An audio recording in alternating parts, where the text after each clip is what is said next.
네, 새해 연휴에 주춤한 모습을 보이던 코로나19 신규 확진자 수가 다시 1,000명대로 올라섰습니다. 구치소와 요양병원 등 감염 취약시설에서 집단 감염도 계속되고 있는데요. 정부는 사회적 거리두기 조치를 오는 17일까지 2주 더 연장했습니다. 남은 2주가 코로나19의 지속 확산이냐 억제냐를 가를 분기점이 될 것으로 보입니다. 오늘 두 분과 함께하겠습니다. 이영민 세브란스 병원 진단검사의학과 교수, 김민아 시사평론가와 함께하겠습니다. 어서 오십시오. 오늘 신규 확진자 수 일단 좀 연휴 사이에 줄어드나 싶었는데 검사 건수가 평일 대비 물론 평일 대비 당연히 적지요. 적은데 1,000명대입니다. 이건 어떻게 봐야 될까요? 예, 말씀대로 어제 같은 경우에 이제 1,020명의 확진자가 나왔고요. 그중에 이제 985명이 국내에서 발생한 코로나19 확진자가 되겠습니다. 그중에서 이제 수도권이 차지하는 비율은 685명으로 70% 정도 됐고요. 네. 그런데 이제 좀 특이한 양상이 연휴 기간 동안에 좀 주는 것처럼 보였는데도 불구하고 휴일이었던 어저께 다시 많은 확진자가 나왔거든요. 근데 아마 그 양상은 집단 감염이 좀 워낙 요새 터지고 있는 것들이 크게 터지기 때문으로 생각이 됩니다. 그렇게 생각하는 이유가 최근에 그 방역 관리 상황 비교를 보시면은 12월 20일에서 12월 26일까지 국내 일일 평균 신규 확진자 수는 1,017명이었거든요. 네. 근데 그게 이제 지난주에는 931명으로 거의 한 80명 가깝게 떨어졌습니다.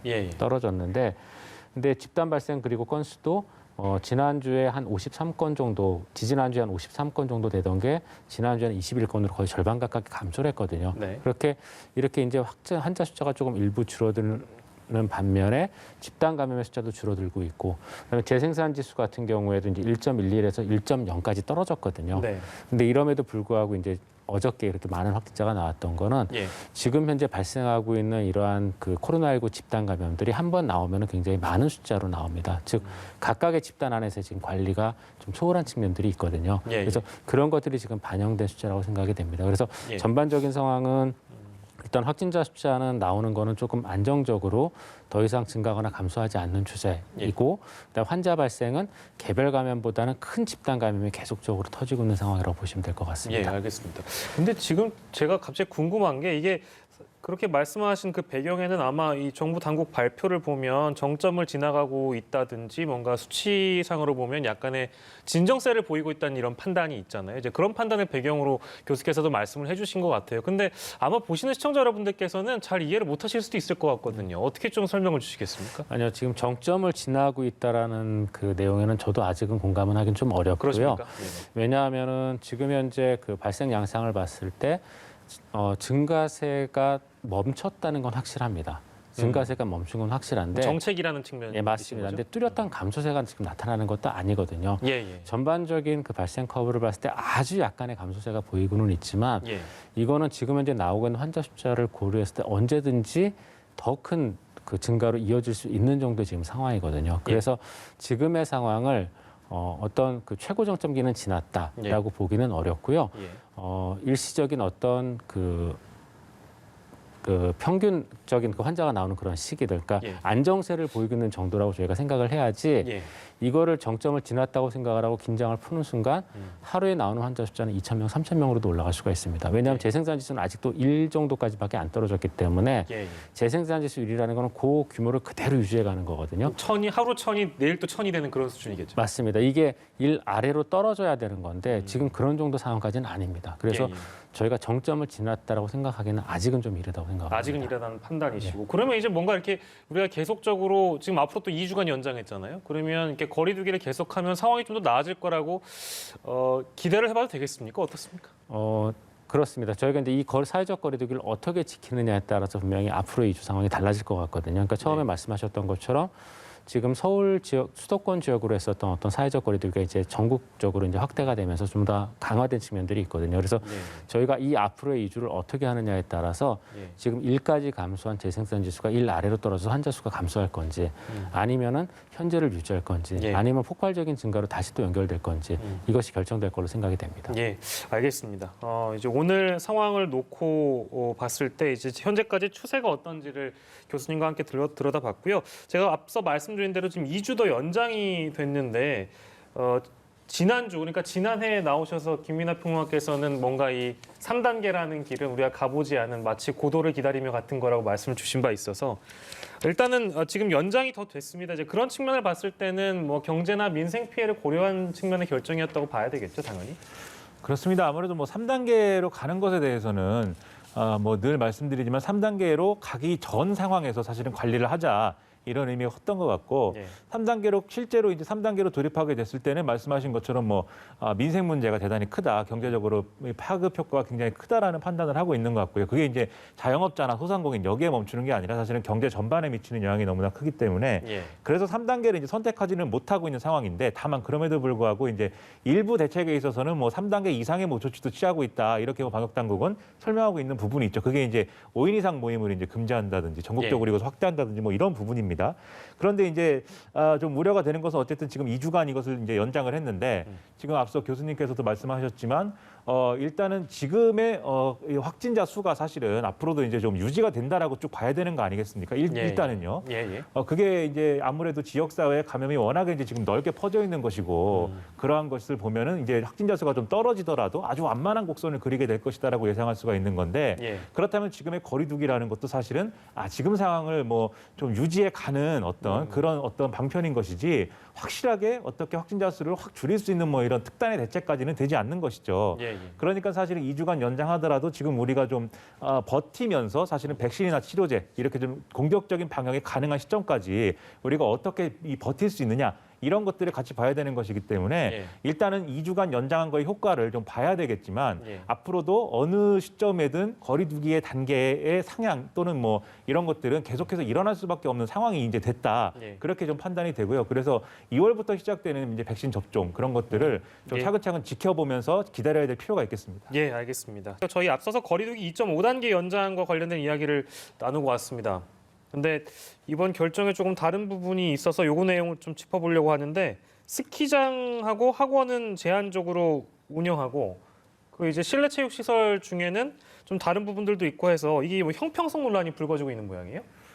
그렇습니다. 이 집합 제한이나 집합 금지 업종 지정을 하면 항상 다른 또 그 범주 안에 이제 들어가 있는 업종과 그렇지 않은 업종 간에 이제 좀 형평성 논란 이런 것들이 계속 이제 벌어지는 건데요. 네. 지금 이제 좀 바뀐 내용들이 학원이라든지 그다음에 뭐 태권도 뭐 이런 좀 발레 이런 소규모 학원의 경우에는 좀 9명 이하의 어떤 그 수업 규모를 유지를 해서 이제 운영을 해라 이렇게 제한적으로 이제 운영 가능하다 이렇게 지금 권고하고 있는 상황이고 네. 스키장의 경우에도 이제 좀 야외에서 이제 하는 것이라는 특징을 감안을 해서 9시, 오후 9시 이전에 영업을 하도록 이렇게 좀 하고 있는 상황입니다. 하지만 말씀하셨듯이 실내 체육시설의 경우에는 이제 여전히 금지되어 있는 상황이 연장돼 있는 건데요. 예. 그러다 보니까 대구에서는 이제 좀 이렇게 헬스장을 운영하는 분이 이제 스스로 이제 목숨을 끊은 사건이 일어났는데 다만 예. 이제 이것은 경찰이 수사를 좀 더 해서 예. 원인을 밝혀봐야 되는 사건이긴 합니다. 하지만 이 사건을 기점으로 해서 좀 이 헬스장을 운영하시는 분들이 굉장히 이제 격앙돼 있는 상태에 이제 들어간 그런 상황이어서 예. 이거는 이제 방역 조치의 형평성이나 이런 것들을 방역 당국이 이제 얼마나 잘 설명하고 이걸 예. 설득하느냐에 이런 내용들이 이제 지금 상황 이 그런 과제가 이제 남아 있는 것이고 예. 더불어서 이제 업종 간의 특성이라는 것도 사실은 있는 거거든요. 예를 들면 헬스장이라든가 뭐 이런 곳의 경우에는 6개월 이상 이제 장기권을 끊어서 이제 좀 등록하는 경우가 많고 그러다 보니까 이렇게 좀 영업이 안 될 경우에는 환불을 요구한다든가 이런 조치들이 또 있어서 예. 더 피해가 커지는 그런 상황들이 있는 거 아니겠습니까? 그래서 이런 경우에는 예를 들면은 자영업자 지원이나 이런 것들을 같이 이제 좀 이 실시를 할 때 이런 업종의 어떤 특징이나 이런 걸 감안해서 좀 더 이제 효과적인 지원이 이루어질 수 있도록 하는 방안도 같이 좀 얘기를 해야 된다 이런 좀 생각입니다. 예. 김민하 평론가님, 이게 지금 저희도 함께 듣고 왔는데 안전하다라고 계속 말씀을 하고 계신 것 같아요. 그리고 국민의힘과의 어떤 만남의 기회도 가졌고 이제 정부 여당을 만날 텐데 그럼에도 불구하고 지금 정부의 조치는 2주 연장은 되고 그 이후의 상황 아무도 모르는 거 아니겠습니까?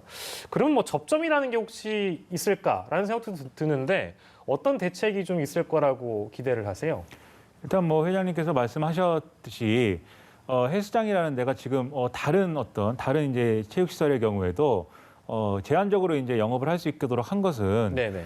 예를 들면은 그 형태의 어떤 업종이 특별히 안전하다거나 특별히 뭔가 이렇게 인증된 게 있어서 그런 게 사실은 아니죠. 과거에 이제 감염 사례나 이런 것들을 봤을 때 헬스장에서 이제 뭐 감염 사례가 이제 있었던 게 또 사실인 거고 그게 이제 집단 감염에 이런 고리가 됐던 게 사실이고 그리고 뭐 앞서 말씀드린 태권도라든지 발레라든지 이런 학원에 해당하는 것들은 또 가정의 이제 돌봄이나 이런 역할을 같이 하고 있기 때문에 이 학부모들의 돌봄의 어떤 그런 부담을 줄여주기 위해서 이제 열어두고 있는 그런 측면들이 있는 거거든요. 그래서 사실 이것을 돌봄이나 이런 것들은 사실은 이 업종이 얼마나 안전하냐와는 또 별개의 판단 기준이기 때문에 결국은 이 업종 내에서 어떻게 하면 안전하게 그러면 영업을 할 수 있는 것인지에 대한 기준이라든가 이런 것들에 대한 좀 가이드라인이라든지 그런 것들을 정부가 마련해 주는 쪽으로 가면 이제 좋을 것 같고 거기에 더불어서 이제 그럼에도 불구하고 완전히 이제 좀 그동안의 어떤 매출의 감소라든지 피해라는 게 보전되기는 어려운 것이니까 그와 관련돼서는 경제적인 지원이나 이런 것들을 좀 더 이제 확대한다든지 아니면 좀 더 세분화해서 피해를 본 것에 대해서 거기에 상응하는 이 다양한 방식의 어떤 조치 예를 들면 꼭 정부가 재정 지원을 하는 게 아니더라도 방금 대출 말씀하셨지 않습니까? 금융권이라든지 이렇게 해서 부담을 좀 같이 나누는 방향으로 대출이라든가 이런 것들을 좀 열어주는 이런 방식의 논의를 해 나가면서 이걸 같이 버틸 수 있는 그런 울타리들을 정부와 방역 당국과 우리 사회가 같이 해주는 게 지금은 절실히 필요한 것 같습니다. 근데 이제 정부가 지금 마련한 그런 지원금이나 이런 것들이 과연 이런 분들한테 만족스러운 이제 지원이냐 이제 이런 논란도 있어서 그 대목은 저희가 시간 관계에서 다 짚지 못하겠는데요. 이영민 교수께서도 지금 인터뷰 저희 같이 들어주셨는데 일단 안전하다는 말씀이세요. 실제로 안전할까에 대한 질문을 드리기보다는 그 접점을 찾는 차원에서 지금은 헬스장에서 운영하는 좀 유산소 운동 기구들 이런 것들만 중단하고 나머지는 운영하게 해준다든지 이런 방향도 가능하지 않을까요? 어떻습니까? 정확한 거는 이제 아마 데이터나 실험 같은 결과가 나와야 될 것 같은데요. 근데 그런 지금 자료가 없는 상태에서 제 개인적인 어떤 예상을 해본다면 일단 말씀 주셨던 것처럼 과업을 할 수 있는 유산소 운동은 위험한 건 맞습니다. 그래서 그 부분은 이제 저희가 중단을 시켜야 될 걸로 생각이 되고요. 근데 그런 것들을 제외한 운동의 경우에 있어서는 저희가 마스크를 철저하게 착용을 하고 그다음에 그 헬스장에서의 어떤 이용 인원의 숫자를 좀 많이 줄이면 예를 들어 뭐 전체 이용 인원의 한 30% 정도 수준을 유지한다던가 이렇게 하고 그다음에 환기를 할 수 있는 방법을 고려를 한다면은 그러면 저는 어느 정도는 가능성이 있다고 생각을 하거든요. 왜냐하면 우리가 이제 헬스장을 이용을 하는 경우에 여러 가지 운동을 위해서 보통 헬스장을 이용을 하지만 그중에는 유산소 운동도 일부 있을 걸로 생각이 되지만 사실은 많은 분들은 그 다양한 운동기구들 를 이용하기 위해서 가는 분들도 있거든요. 사실 유산소 운동이 이용되어지는 여러 가지 뭐 러닝이라던가 뭐 이렇게 사이클이라든가 이런 것들은 집에서도 할 수 있는 부분들이 분명히 있거든요. 그래서 그런 것들은 그렇게 집에서 하도록 하고 기구를 사용할 수 있는 부분만 전체적인 과밀화를 피한 상태에서 환기를 적절하게 하도록 하고 이용하면은 가능성은 있을 걸로는 생각이 됩니다. 근데 거기에 대한 것들은 저희가 조금 더 평가를 해봐야지 알 수 있을 것 같습니다. 알겠습니다. 많이 답답하실 것 같아서 이 경영자 총협회 대한 피트니스 경영자 총협회 회장님과 인터뷰를 잠깐 가져봤고 그 대목에 대해서 두 분과 이야기를 나눠봤습니다. 저희 사례별로 좀 짚어보도록 하겠습니다. 강남구에 있는 택시 회사 확진자 나왔는데 여기 지금 2주일 동안 택시 운행이 전면 중단될 만큼 상황이 좋지가 않습니다. 근데 혹시나 그 사이에 승객들을 통해서 N차 감염이 생기는 거 아니냐 이제 그런 걱정들이 좀 있는 것 같은데요. 어떻게 좀 예상하시는지 이영민 교수께 들어보겠습니다. 가능성이 없지는 않습니다. 없지는 않은데 그 이유가 이제 저희가 그 차 안이라고 부르는 공간도 굉장히 그 좁은 공간이다 보니까 이 안에서의 감염이 그동안 여러 번 보고가 됐었거든요. 그래서 이러한 감염을 막기 위해서 저희가 행해야 되는 조치는 가급적 창문을 열고 환기를 충분히 하면서 운행을 하도록 그 여러 가지 지침들이 나와 있습니다. 근데 지금 워낙 추운 계절이다 보니까 그동안은 아마 창문을 거의 닫고 운행하셨을 가능성이 좀 있을 것 같습니다. 그래서 분명히 가능성이 없을 것 같지는 않고요. 문제는 이제 이분들을 저희가 추적을 해서 관리를 할 수 있으면 다행인데 저희가 이제 이 택시라고 부르는 이 운송 수단은 신용카드를 써서도 많이 이용을 하지만 일부 또 현금을 써서 이용하시는 분들도 있거든요. 그래서 그런 분들의 경우에는 저희가 이제 추적 관찰이 어렵기 때문에 이런 분들을 통한 어떤 감염 가능성은 낮지만 있을 수 있다고 생각을 합니다. 이제 승객들의 조사에 들어가긴 했는데 지금 말씀 주신 것처럼 만약에 현금을 냈으면 어떻게 할 것인가 이제 그 대목이 좀 숙제로 남는 것 같고요. 그리고 동부구치소 상황 잠깐 짚어보면 5차 전수조사에서 또 추가적으로 확진 판정이 나왔고 이렇게 되면 1,000명을 이미 넘긴 상황이고요. 차후에 더 나올 가능성이 있겠죠, 당연히 교수님? 예, 있을 걸로 생각이 됩니다. 동부구치소 상황 굉장히 안타까운 상황인데요. 일단 동부구치소가 이렇게까지 온 데는 몇 가지 원인이 있을 것 같습니다. 첫 번째는 이런 교정시설이 고위험군으로 처음부터 굉장히 여러 국가들에서 문제가 됐음에도 불구하고 네. 이 교정시설에서 이렇게 집단 감염이 생겼을 때에 대한 대비가 조금 덜 돼 있었던 걸로 생각이 됩니다. 저희가 일반적인 어떤 의료기관이나 이런 데에서는 그 안에서 집단 감염이 생기더라도 비교적 다른 의료기관으로 이 사람들을 보다 더 분산시킬 수 있는 그런 여지가 있습니다. 근데 교정시설은 이런 사람들을 분산시킬 수 있는 그 시설을 단기간 안에 마련하기 어려운 곳들이거든요.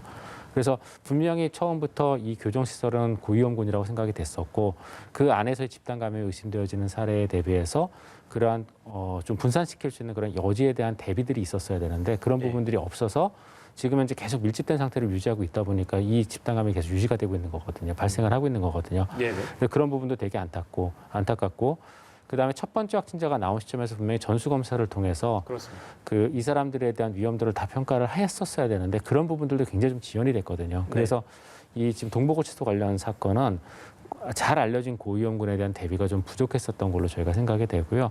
이거는 좀 반면교사로 삼아서 앞으로도 좀 여기에 잘 대비할 수 있는 여러 가지의 지침이나 이런 것들을 정비해야 될 걸로 생각이 됩니다. 예, 알겠습니다. 자, 그리고 부산의 한 업소에서는요. 이 참 70여 명이 모여서 술판을 벌이다 경찰에 적발돼 있었는데 이 가운데는요. 자가격리 대상이었던 20대 남성도 포함이 돼 있었다고 합니다. 이걸 어떻게 이해를 해야 될까요, 평론가님? 일단 뭐 술을 먹고 싶은 마음, 뭐 이런 놀고 싶은 마음, 뭐 이런 것들이 거리두기가 이제 계속해서 이제 너무 길게 이어지다 보니까 이런 마음을 이제 억누르기가 쉽지 않았다 이런 측면이 첫째가 있는 것 같고요. 물론 뭐 이번 기회에 뭐 술은 끊으시는 게 좋겠습니다. 두 번째로는 이 영업을 하는 업소가 사실은 영업을 하지 말았어야 되는 것인데 음성적으로 영업을 한 것 이것이 이제 문제인 것이죠. 지금 이제 보도되는 사례를 보면 지하에 있는 유흥업소이고 그리고 겉으로 보기에는 이제 영업을 안 하는 것처럼 이제 보이지만 SNS를 통해서 지금 모객을 했다는 거거든요.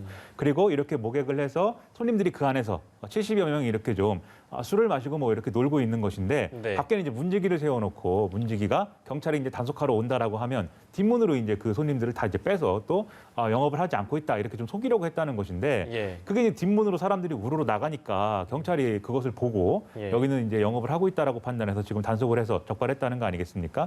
그런데 이게 이 유흥업소가 사실은 이 유흥업소도 마찬가지로 이전에 이제 헬스장 사례도 봤듯이 이게 왜 우리만 이런 손해를 감당해야 되느냐라는 그런 의문을 제기하신 분들이 또 많이 있었어요. 워낙 이제 유흥업소의 경우에는 감염 위험이 높기 때문에 이전부터 사실 거리두기 단계 이전부터 사실은 좀 강하게 이제 제한이 걸려 있는 그런 상황이었거든요. 그렇기 때문에 또 음성적으로 영업을 하는 이런 사례들이 많아진 걸로도 볼 수가 있겠는데 그럼에도 불구하고 이것에 대해서는 결국은 의도적으로 지금 방역이나 이런 것들을 무력화시키려고 한 그런 것으로 해당이 되는 사례가 될 수가 있기 때문에 이것은 오히려 이제 손해를 크게 키우는 뭐 이런 상황이 될 수가 있습니다. 그래서 이런 부분들은 자제를 하는 게 지금은 상당히 필요한 그런 상황이다 이렇게 생각이 됩니다. 네, 당연히 그렇겠죠. 오늘 코로나19 상황 두 분과 함께 짚어봤습니다. 이영민 세브란스 병원 진단검사의학과 교수 김민하 평론가와 이 시간 함께했습니다. 고맙습니다.